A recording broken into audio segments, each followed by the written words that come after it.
Morning, folks. This is your host, Asim. I'm back again with you all with our podcast number 2. I'll just give you a quick recap on our podcast 1. If you remember, the topic which we touched upon in the last podcast was on the challenges on the infrastructure operation, extracting efficiencies, and overall management. We also talked about the few challenges that was on the uh, sustainability, facility management, maintenance, very important issue of supply chain management, and lastly, training part of it or the skilled manpower. Today's topic is going to be in continuation with our first topic, and it is going to be very interesting discussion with Dev, my friend. He needs no Thank you. introduction. He has got 30 years plus of experience in the infrastructure industry, and also he is the CEO and the founder of TeeCube. The topic is DCIM. Now, I'll just ask my first question because this is the kind of industry which I've just read something, about it, the way it has been growing. Leaps and bounds from 2007 to 2020, it has had a hockey stick kind of a curve.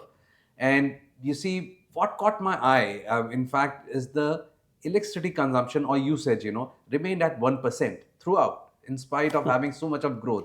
Why Sure. it is so, Deep? I think it has to be a mathematical rhetoric. It can't be 1% because with the HPCs coming up and needing a few megawatts of power. But having said that, I think if we go back to 1970s and look at the paper industry, it was taking about 40% of power, and with the digital transformation kicking in with the iPads and stuff Hmm. like that, everything was made electronic. So the paper industry started using much lesser power. Hmm. And similar was the case in the last 15 years that digitalization in the banking industry closed almost 13,000 branches in the United States alone. Yeah. And that the power which would have possibly been consumed in these branches uh, and subject to the operations managed from some data center, the probably the difference was 1%. So Yeah, that makes that sense. that would have Absolutely. come out as Yeah, yeah. yeah. No, actually, that makes sense, But then Mm. how much you will attribute to DCIM software? See, DCIM software, I think it should, given the credit should be given not only to the DCIM tool, but having said that, the DCIM pundits as well, who thought about such a tool.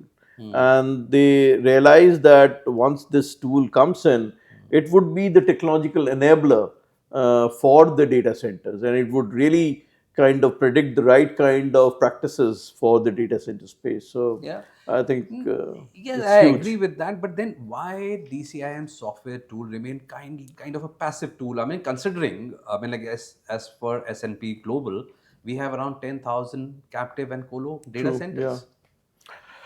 A very unfortunate story. If we go back 15 years, data center had just come out. Hmm.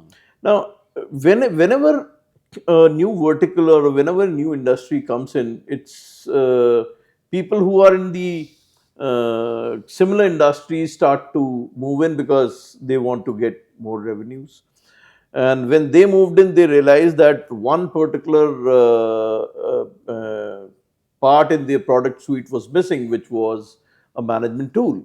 So they started acquiring products without really realizing what kind of product would be needed for the data center. So the DCIM brought in there inorganically at that point of time did not do the kind of work, or let me tell you, not even 15% of what the requirement was. So Hmm. obviously people who invested into it didn't get their worth of money. Yeah, that means end user never got their penny worth. Yeah, true. And also, like lack of awareness has taken out almost a decade and more. The data center consultants, as they themselves call them, made such RFPs wherein the banking data center and the oil and gas data center didn't have any difference. Now, obviously, either the banking data center worked or the oil and gas, because the standard operating environment for both these organizations or the verticals would have been absolutely different. So these Jola Chap data DC consultants really made a mess of it, and with that, possibly a must-have tool became just an okay tool. Yeah. Yeah. No, I also actually you're right. I also read an article, the resurgence of this particular tool. It actually blew Yeah. my mind.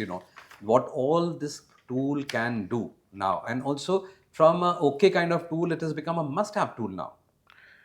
It was always a must-have tool, and I think with the resurgence, as they say, I'll quote from Mr. Asaf Skolnick, my colleague in the data center. DCIM is resurging and evolving into an essential tool for modern data centers by integrating AI, automation, and sustainability. The features would help in growing and operational demands and the regulatory pressure. So, whatever happened 15 years back, I think that's not going to happen again. People have realized, at least in this country, the data center would make the kind of difference what they were looking at. Yeah, true. And especially, I mean, like if you see DCIM tool can deliver so much, Sure. and kind of resurgence we are seeing in Indian market, which is pegged to around 1.82 billion. Yeah. India should stand ground. Absolutely. I think India would stand ground, and see, things have changed. Now, data scientists have started uh, exploring and researching on in data centers, and what they have analyzed is it is not just about the equipments which are there in the data center. So you can't bring in a tool like a building management system which can just manage the equipments. It's more than that. It's more about the standard operating environment, the data patterns which evolve with the kind of data center. So if it is an educational data center, let's say an IIT Delhi, or if it's a data center for Bangalore International Airport, they're completely different requirements. So the DCIM also has to be catered, Correct. and the practices have been made very differently. So Oh, absolutely. No, actually, also interestingly, I also read about, I'll quote and read about it, on the issues, the core issues, and also how the AI is coming into this. sure, So, AI would be as per big. the uptime, I'll just read it, power and cooling constraint, infrastructure threats, supply chain challenges, and overarching need to improve sustainability. They were all cited as the major ones in 2024. And with the advent of AI coming in, lot many challenges are taken care of, and AI is going to be a major per se, it's going to be a major impacting the kind of a growth trajectory which we are seeing in the DCIM tool as such. What are your views, on that? See, AI, first thing is as the data centers are getting bigger and bigger in size, the first and foremost thing is the amount of workload which was getting generated. AI would bring it down. Then, of course, on one side, it was the maintenance challenges and the challenges which we were facing from the non-trained or ill-trained people who were working Correct. in the data centers, because they didn't know much about how to manage the data center infra management tool. So that was a huge deficit which was causing. So I think AI and optimization, if they are not being used as they are supposed to be used, then of course this problem would never get solved. Yeah, absolutely. It will definitely bring in more efficiencies in terms of data security, etc. Manage the workflow SOPs. Yeah, AI. true. And also, I mean, interestingly, the crew part of it or the trained person. I mean, they should also have the domain expertise, if I have to say so. It has to be, because as David Lovelock of Gartner says, DCIM tool would now be the revenue earner. So it is only based on the human resources or the crew which would be managing the data center practices. So if they don't have the right kind of knowledge, and I think down south in India, we can see a lot of vocational courses Oh. being nurtured. Hmm. But having said that, I think we would like to have the players like the NIITs, the aptechs, the FITGs to really curate data center courses with domain experts Correct. in the data center space. Hmm. And I think with that, we would definitely change the way No, I'm the sure. DCIM, yeah. Yeah. No, I mean, like, it's definitely is the way we are growing. It is definitely going to rock, Sure, and it also would. with the advent of AI. But my question would be: would the large workflows would be addressed by the AI? Let me give you an example. Let's say there is a problem which needs the attention of not only the mechanical engineer but also the electronic engineer. So when the incident really comes in, it would be assigned to a particular group of people, and that group of people might have this electrical engineer. So when they go at the site and they need some help, multiple workflows have to be automated. Without Correct. AI, it's not possible. So, guys, I mean, like you have heard from Steve, how this industry is going, how AI is impacting. Now, I have few quick fire questions to you Sure. for the benefit of our viewers, and also, I mean, like people who have just joined in and who has not seen our first part of podcast of this. So, I will ask very pointed questions to you, Steve. Sure. How do you define the improved efficiency or the facility efficiencies, in the data center? Okay, so see, the two biggest usage of resources is power and cooling. Hmm. And once you bring in the provisioning tool in the data center space, once you bring in the artificial intelligence in the data center space, obviously both of these big power usages would kind of reduced considerably, and of course that is the way we Correct. will No, bring interesting, efficiency. Yeah. because I'm staying with power, the values which are coming from the Western world on the PUE especially is around Sure. 1.3. Sure. Can we achieve the similar in India as well, similar numbers? So the Western world is much more colder, most of the places. True, So I very think true. here, if we possibly go to Baddi, and that's where a few data centers, due to some other problem, they were not the right kind of location. But having said that, we can do some experiments in Delhi with the winter approaching, and we'll get back to you with the results very soon. And how do you look into the maintenance part, the better maintenance if I have to talk about? So we were already doing the preventive maintenance and the corrective maintenance. But having said that, the most impactful maintenance would be the predictive maintenance. True. So the predictive maintenance can only be done when the artificial intelligence really walks into this wake of life. So Yep. I'm sure those algorithms which would be brought in by AI, we would be able to uh, do further kind of improve the Improve the efficiency. correct. Yeah, true. So AI would help you in the discovering on the stranded capacity. How do you look into the discovery? Big time, big time. Yeah. So the standard capacities at this point of time, we were doing capacity analysis. But having said that, all we could have done is to set static benchmarks or thresholds. And once the AI comes in, it would do dynamic benchmarking. So that difference itself would bring in a lot of efficiency. Correct. And lastly, on the human error, how do you eliminate that?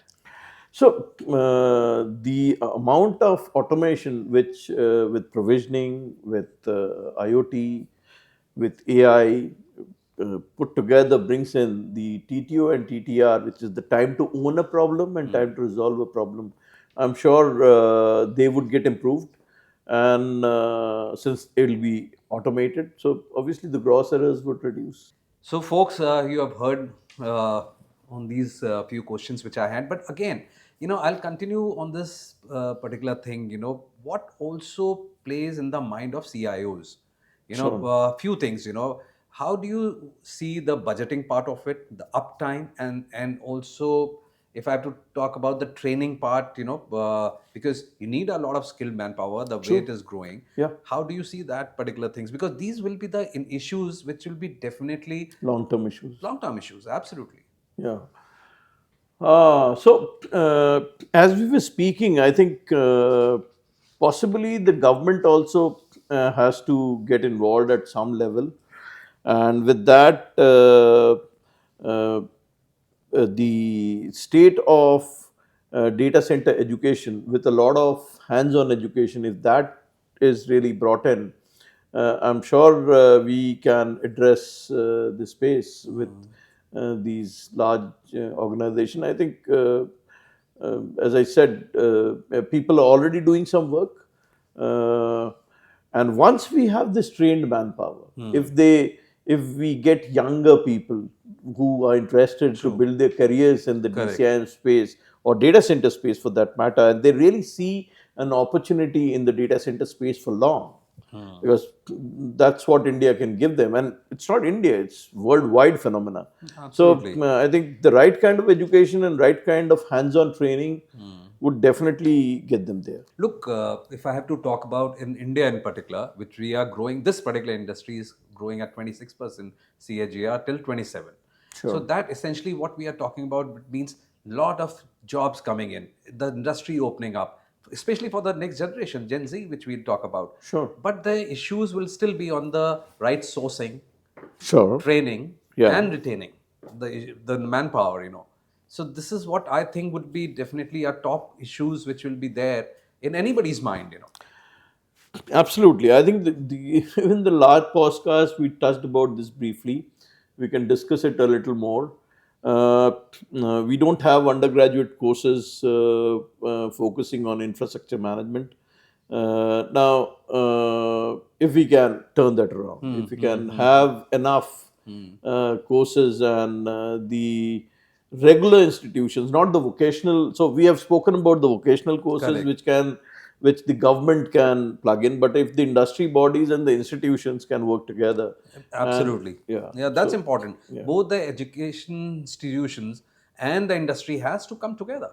I they mean, have there's to. no other option if I have to talk about to That's bridge right. this skill gap.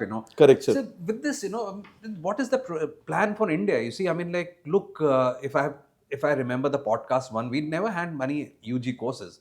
True. But what is the situation in other part of the world, especially if I have to talk about, forget about Europe. I mean, I'll talk about South Asia. I'll give you the statistics from both South Asia and Europe, and I'm sure you would be surprised to know that Malaysia, a much smaller country than ours, has got the same amount of data center density today, and that attributes to multiple four-year courses on infrastructure management with special emphasis on data centers. So I think we need to do the same. And Europe, Germany has got 7 semester courses, full university in Surrey on infrastructure management, similar university in Brunei. UK, they have gone to the school level. So the Form 6, as they call the 12th class students, so they are trying to entice these people and making them realize that data centers could be a very well-paying job in the Correct. future. So, and if people are enthusiastic at that level, I think they can focus whether they want to do engineering in electronics or computers, or they would take a full-time infrastructure management engineering course. Absolutely. Yeah. So I think the entire world is looking at this, and India, which is supposedly probably the biggest Yeah, market. absolutely. No, you said it. I mean, like, it is the way we are growing. We just talked about 26%. It's a Yes. huge market. I mean, and look at the kind of penetration which we have, the mobile population, which are their mobility. You see numbers which are coming out. True. The kind of the early adoption which we have in the cloud technologies, in other technology, and emergence of the GCC players. True. So this is how it is. Yeah, so I think all these players are already in, and they are catering to probably just 2% of the data centers which are in the country at this point of time. So you have the likes of STT, entity, we have the homegrown Control S and Nextra. So, and then the big daddies of this world, I think the Amazon and Google have got big data centers in India, and Microsoft investing 15,000 crores Huge. would definitely bring in at least 500 people in their data center facility. True. Interesting, interesting topic, interesting space to watch out for. Thanks, Steve, for another interesting session. Thank you.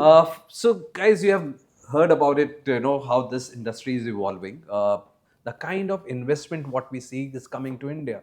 You have all the biggies of the world coming to India and investing. We have the backing of the government too, which is very important.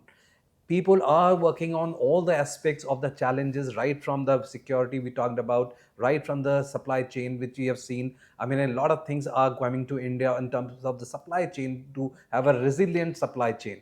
So these things are important to look into, and also people are now fully aware what are the challenges in terms of the resource management. So this is the skill management part of it. People are addressing. Lot of private sector is definitely poised to come in. So we had very exciting. We are embarking on a very exciting space and a journey. So, and we see, with this and with the government backing, the lot of jobs are going to be created, which will be well paying as well. Taken a few notes here. I'll talk about them just to have a quick recap.